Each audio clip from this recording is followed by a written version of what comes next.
Good day and welcome to the Arbe Robotics second quarter 2024 financial results conference call. All participants will be in listen-only mode. Should you need assistance, please signal a conference specialist by pressing the star key followed by 0. After today's presentation, there will be an opportunity to ask questions. To ask a question, you may press star then 1 on your touch-tone phone. To withdraw your question, please press star then 2. Please note, this event is being recorded. I would now like to turn the conference over to Miri Segal, CEO of MSIR. Please go ahead. Thank you, operator, and everyone for joining us today. Welcome to Arbe's second quarter 2024 financial results conference call. Before we begin, I would like to remind our listeners that certain information provided on this call may contain forward-looking statements, and the safe harbor statement outlined in today's earnings release also applies to this call. If you have not received a copy of the release, please view it in the investor relations section of the company's website. Today we are joined by Kobi Marenko, Arbe's co-founder and CEO, who will begin the call with the business update. Then we will turn the call over to Karine Pinto-Flomenboim, CFO, who will review the financials in more detail. Finally, we will open the call for the question and answer session. With that, I'd like to turn it over to Kobi Marenko, Arbe's CEO. Kobi, please go ahead. Thank you, Mary. Good morning, everyone, and thank you for joining us. On this conference call, we are happy to share significant progress and market endorsement from major industry players. We've hit a major milestone by securing 2 key customers for the development of our imaging radar for production. We see these selections as strong endorsement of Arbe's technological superiority and evidence that we are strategically positioned and on track to capture additional OEMs this year. Let me elaborate on these 2 important announcements. First, one of the top 10 OEMs in the world selected Arbe's chipset for the development of its next-gen imaging radar geared toward serial production. This leading OEM has confirmed that preparations for serial production will begin immediately. Their decision came after a deep competitive evaluation and careful field testing of our chipset, providing just how reliable and high-performing our technology is. The adoption of Arbe's technology by this major automotive OEM not only validates our innovative solutions, but also opens a significant commercial opportunity. Our versatile chipset can be used across a wide range of vehicle classes, boosting market appeal and potential for broad adoption. Secondly, we are proud to be teaming up with a well-known European truck manufacturer who will revolutionize truck safety using our imaging radar. They are gearing up to include our radar in their next-generation sensor suite, a big step forward in their move to more advanced technology. The trucking industry faces distinctive challenges that our imaging radar technology is designed to tackle, including larger vehicle sizes, longer braking distances, and greater collision potential. These factors make it essential for trucks to operate safely in all weather and lighting conditions. As with the OEM selection, our imaging radar went through rigorous testing and evaluations before being selected and was compared directly against other front-end sensors like LiDAR and conventional radar. We view these selections as an acknowledgement of Arbe's technological edge, highlighting the confidence that leading manufacturers have in our technology. These approvals not only validate our innovative solutions, but also demonstrate that our technology stands out in a competitive market. Further, they serve as the clear indicator that we are well positioned to increase our market share and appeal to other key OEMs. The auto industry continues to constantly evolve with new safety standards and regulatory changes, driving widespread demand for high channel count solutions. Since Arbe solution is widely recognized by leading OEMs as the radar with the largest channel array at the best price per channel, we believe that the opportunities are only beginning to emerge. In fact, in Q2, we supported the final stages of OEM RFQs processes in collaboration with our Tier 1s, Magna, Hiray, Mifu, and Sensrad, and we look forward to sharing more updates very soon. We are actively engaged in obtaining 4 design-ins with leading global automakers, and we expect those decisions in the coming months. Finally, we are happy to report that we have successfully begun trading on the Tel Aviv Stock Exchange. In June, we raised approximately $30 million through a convertible bond offering, and we expect it will help increase our cash reserves in anticipation of upcoming OEM selections. The proceeds from the bond offering are held in escrow and will be released upon meeting certain conditions by March 21, 2025. We are progressing in fulfilling the conditions for the release of the funds, and we will be sharing updates along the way. Now I'd like to turn it over to our CFO, Corinne, to go over our financials. Thank you, Kobi, and hello, everyone. I'd like to review our financial results for the second quarter of 2024 in more details. Total revenue in the second quarter was $0.4 million, an increase from $0.3 million in Q2 2023. Backlog as of June 30th was $0.8 million and is expected to be recognized as revenue during 2024. Negative gross margin for Q2 2024 was 9.5%, compared to a negative gross margin of 1% in Q2 2023. The increase in the negative gross margin was primarily related to a headcount increase. Moving on to expenses. In Q2 2024, we reported total operating expenses of $11.6 million compared to $12.6 million in Q2 2023. The decrease in operating expenses was primarily driven by a decrease in research and development expenses as we progress towards finalization of our production, and to a lesser extent, decrease in our labor cost and favorable exchange rate impact. Operating loss in the second quarter of 2024 was $11.6 million, a decrease from second quarter of 2023 operating loss of $12.6 million. Net loss in the second quarter of 2024 decreased to $11.8 million compared to a net loss of $12.6 million in the second quarter of 2023. Net loss in the second quarter of 2024 included $0.1 million of financial expenses. Adjusted EBITDA, a non-GAAP measurement which excludes expenses for share-based compensation and for non-recurring items, was a loss of $7.5 million in Q2 of 2024. This is compared to a loss of $8.4 million in the second quarter of 2023. Moving to our balance sheet. As of June 30th, 2024, Arbe had $8.8 million in cash and cash equivalents and $17.7 million in short-term bank deposits. In June, we issued a convertible bond in the principal amount of 110 million Israeli shekels, or approximately $30 million.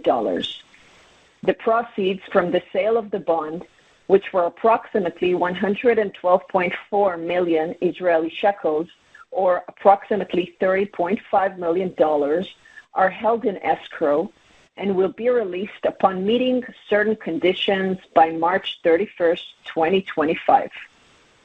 As Kobi stated, We are in the process of fulfilling the conditions for the raise, and we will be sure to update as we progress.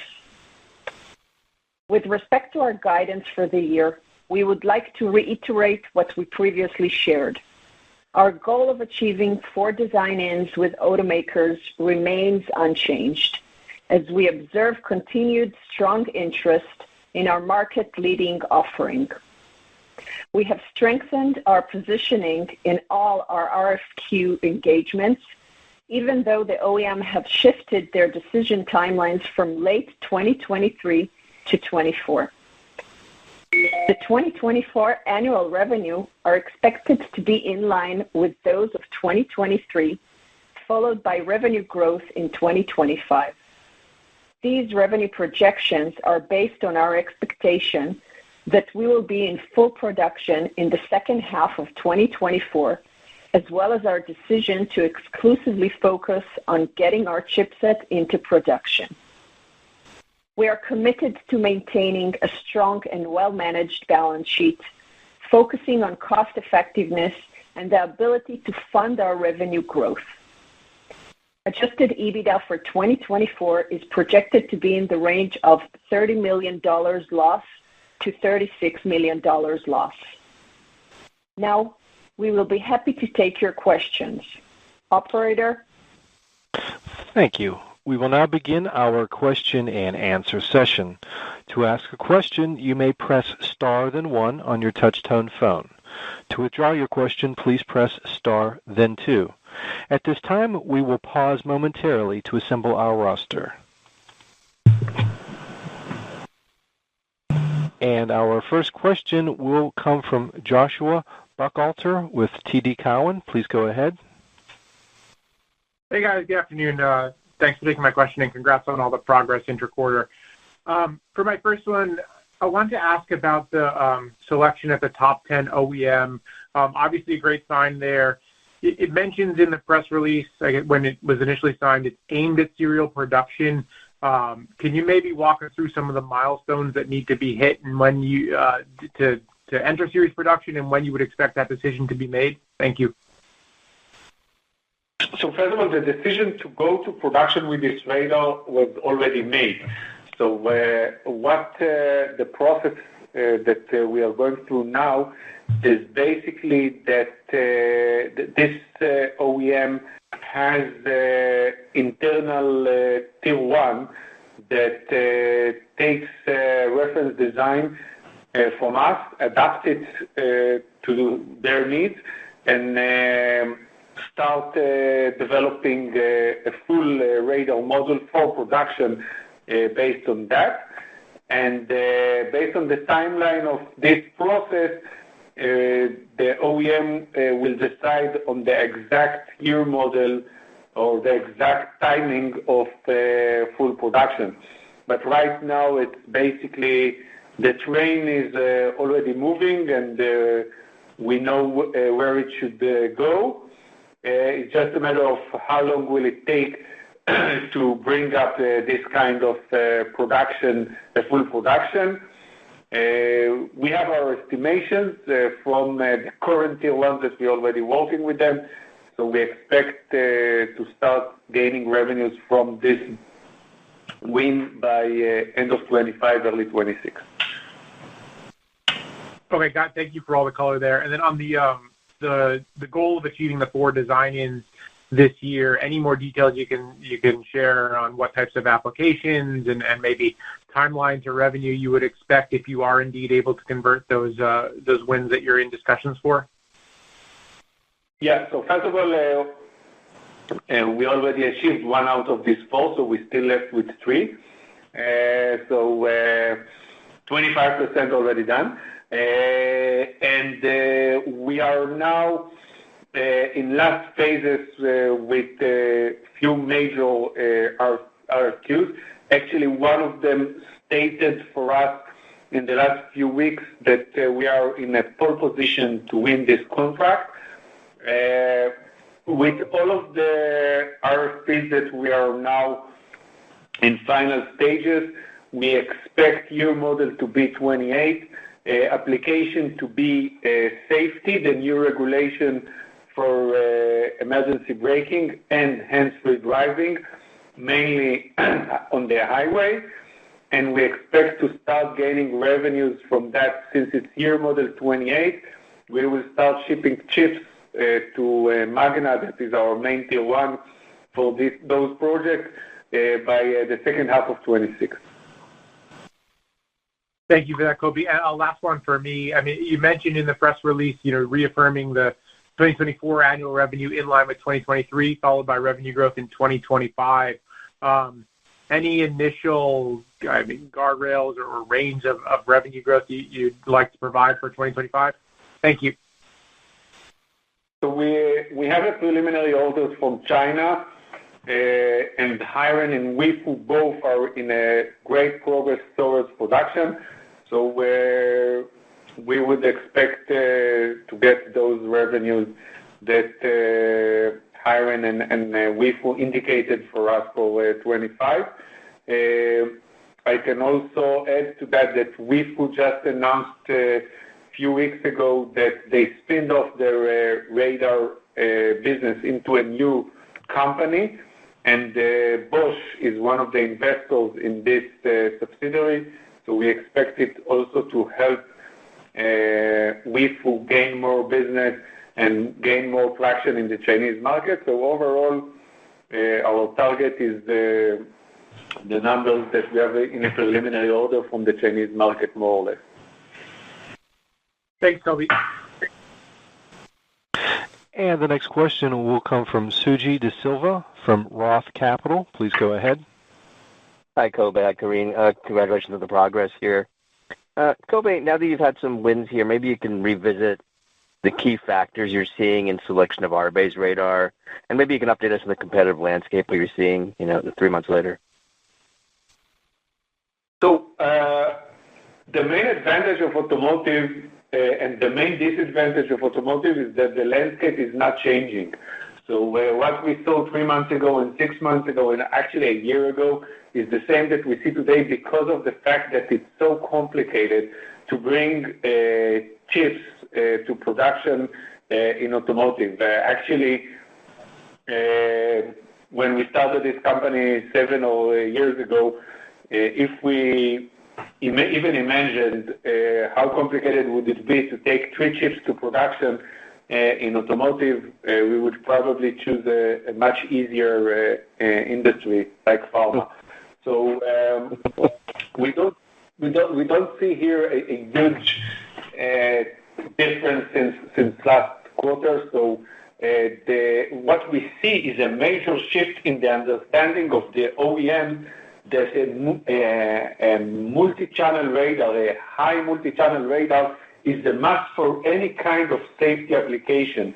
And the fact that Mercedes stated on stage that 32 by 32 channels radar is the minimum, and the fact that we see major RFPs that basically putting a line that below that you cannot even get to the RFP. This is the major change that we saw in the industry since the beginning of this year, and we are seeing it more and more. Companies that took lower channels count, like 6 by 8 in China or 12 by 16 in Europe, understand that this is not sufficient.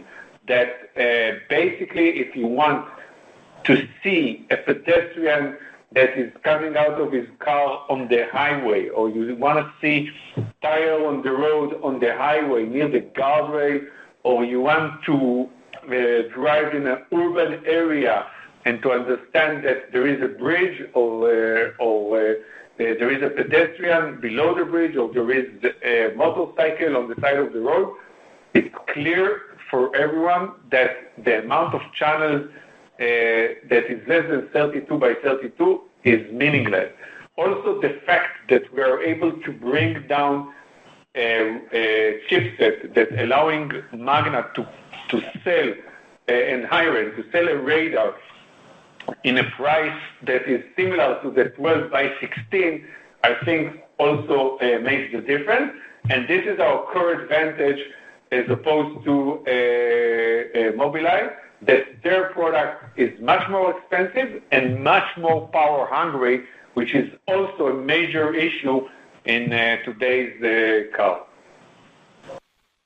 Okay, thank you for that detailed answer there, Kobe. And then maybe you can talk about the trucking opportunity separate from the auto opportunity, and distinguish the addressable market sizes.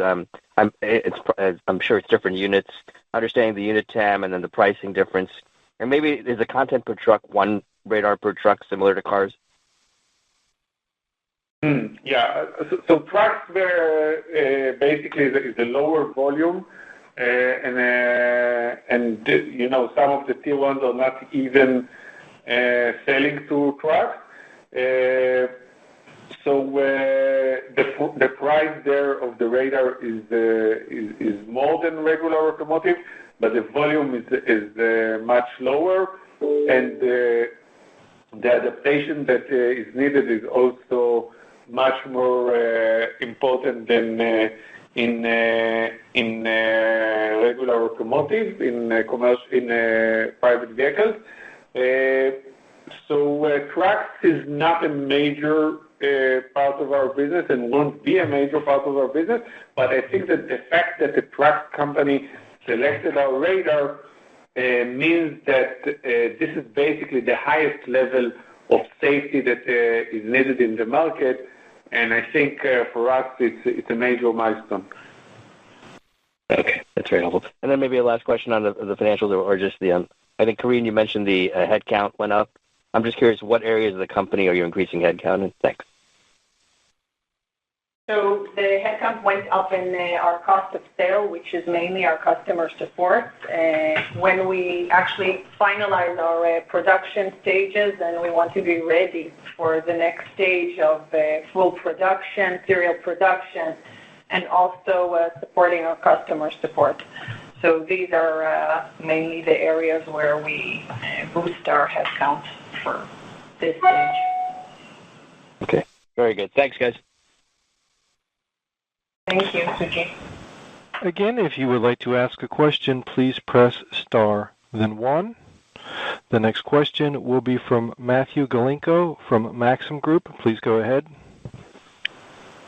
Hi, thanks for taking my question. I just wanted to get a sense for, as you look into the pipeline a little bit beyond the 4 design-ins that you're targeting for this year, what does the pipeline look like geographically, into 2025?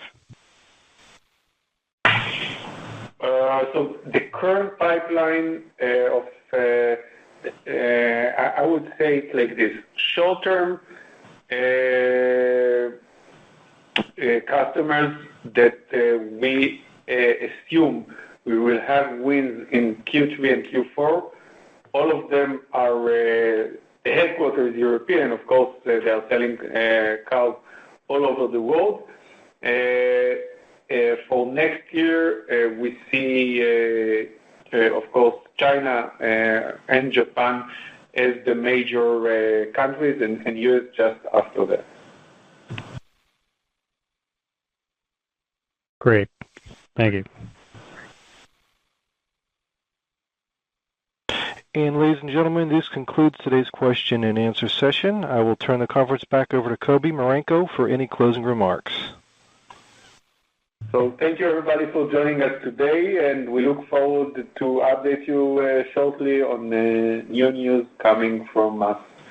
And thank you everyone. And thank you. The conference has now concluded. Thank you for attending today's presentation. You may now disconnect.